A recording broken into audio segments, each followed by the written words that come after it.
let's talk about the way confessions essays are tested on the California Bar. There are two types of questions. A general question, which will look something like, can Dan's statement come in? Or should Dan's statement be excluded? That's a general question. In that type of question, you're going to consider 4 main amendments and go into any that apply. The 5th and 6th will typically always apply, 5th being Miranda, 6th being right to counsel, and the 14th as well, I want you to always consider for the voluntariness standard as well. So again, in a general confessions question, where they're not asking for a specific amendment challenge to the confession, you're going to always go into the 5th, 6th, and 14th and consider the 4th and whether or not the confession was fruit, okay, of the initial illegal search or seizure. So that is a general question. A specific question asks something more along the lines of, should Dan's statement or confession be excluded or admitted under the 5th Amendment or the 6th Amendment, or the 14th Amendment or the 4th Amendment. So we'll go into specific questions on amendments, and in that situation, you'll only discuss the amendments that you have, that you're being questioned about. So let's begin. Now, this approach you can follow anytime confessions are tested.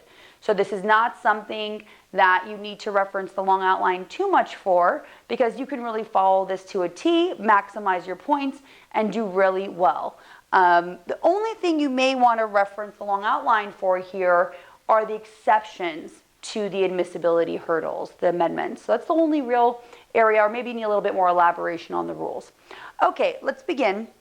I'm going to approach this lecture as if we're in a general question and just tell you how to deal with every type of challenge, constitutional challenge.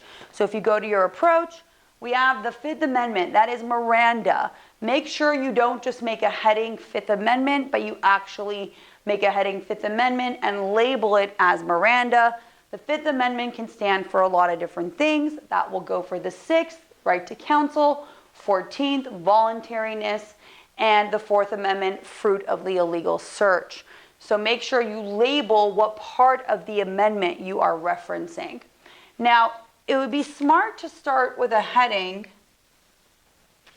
Something, if you look at your approach, it says admissibility of Dan's statement is fine.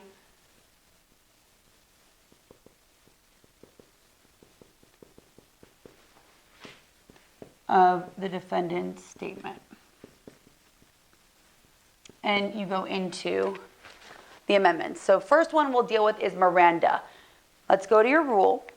In order for the Miranda warning to be triggered, the person must be in custody and there must be an interrogation, otherwise known as custodial interrogation. Now make sure you really IRAC out these issues well, and they should be separate IRACs. Do not make one heading custodial interrogation, have 2 separate headings, one for custody and one for interrogation.